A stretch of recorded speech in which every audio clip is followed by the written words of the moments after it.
I got so much motherfucking design on right now. Break it down, bring it back, make it clap. I got 3 old thoughts, new guap, wear that thing. Bitches on my Assalamualaikum warahmatullahi wabarakatuh. Halo, perkenalkan kami dari kelompok 3 dari kelas 11 F2.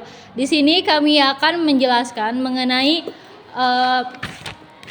dampak penjajahan Belanda bidang politik dan bidang budaya. Sebelumnya izinkan kami untuk memperkenalkan diri terlebih dahulu. Perkenalkan, nama saya Reisya Gisena Riyadi. Saya Kartika. Saya Dela Amelia Putri. Saya Dea Raudatul Hasanah. Saya Nanda Nurul Azkia. Saya Nurwidanti Mustafa. Saya Aulia Rahayu. Saya Yopi Septianti. Di sini kita dibagi beberapa bidang, yaitu saya sebagai pembaca bidang budaya dan Kartika serta Dela dan teman-teman dan Dea juga. Juga di sini bidang politik ada Yofi, Aulia, Wiwi dan juga Nanda. Untuk itu, selamat menyaksikan. Perkenalkan, nama saya Nanda Nurul Azkia. Saya akan menjelaskan tentang dampak. Dampak penjajahan Belanda di bidang politik dapat dilihat dengan kuatnya pengaruh pemerintah kolonial Belanda pada penyelenggaraan pemerintah kerajaan-kerajaan yang ada di Indonesia, seperti ikut campur dalam mengatur kebijakan atau keputusan yang akan diambil oleh raja, mengubah struktur pemerintahan kerajaan, serta memusatkan kekuasaan di Batavia. Selain itu, dampak dari penjajahan Belanda pada bidang politik dapat dilihat ketika Belanda mengambil alih wilayah kekuasaan berbagai kerajaan di Indonesia. Selanjutnya, dapat dilihat dengan satu, terbentuknya struktur pemerintahan kolonial. Dampak penjajahan kolonialisme Belanda dalam bidang politik. Ilustrasi struktur pemerintahan kolonial selama masa penjajahan. Belanda membentuk struktur pemerintahan kolonial yang dikenal dengan istilah pemerintahan Hindia atau Belanda. Pemerintahan ini memberikan kekuasaan kepada para pejabat Belanda untuk mengelola administrasi dan mengambil keputusan politik di Indonesia.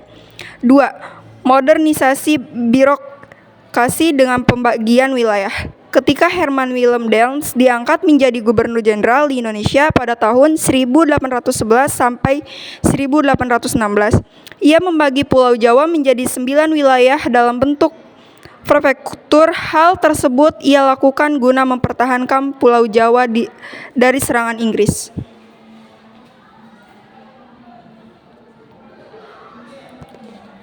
Selanjutnya saya Yopi Septianti akan melanjutkan materi yang tadi disampaikan.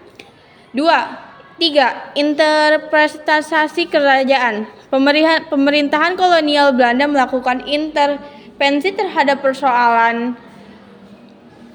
kerajaan seperti pergantian tahta. Hal tersebut mengakibatkan peranan elit kerajaan berkurang dalam politik yang beraplikasi pada runtuhnya kekuasaan pribumi secara perlahan.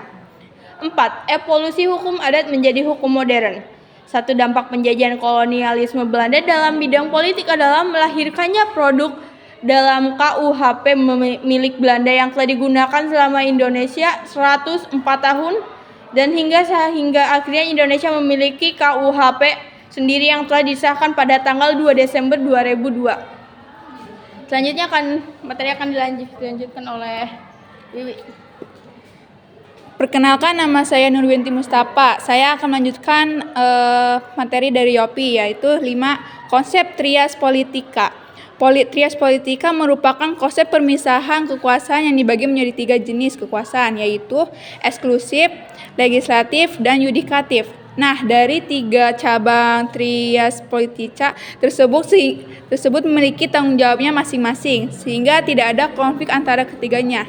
6. Lahirnya politik etis. Pada tahun 1901 diresmikan usai Ratu Wilhelmina yang baru naik tahta, menegaskan bahwa pemerintahan Belanda memiliki panggilan moral dan hutang budi terhadap bangsa pribumi di Hindia Belanda.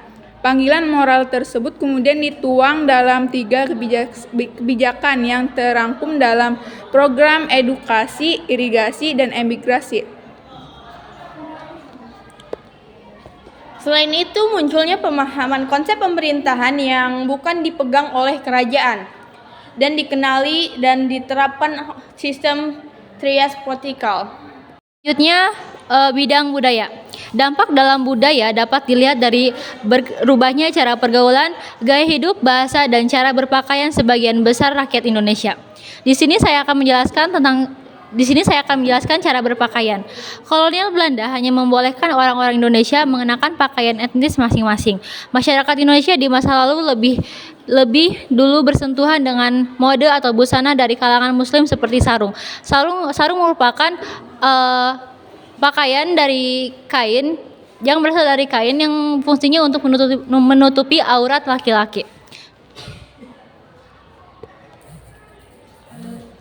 Selain itu, dapat terlihat juga dari perkembangan ajaran Kristen di Indonesia. Rakyat pun mengetahui perkembangan kesenian yang ada di Eropa seperti musik dan dansa.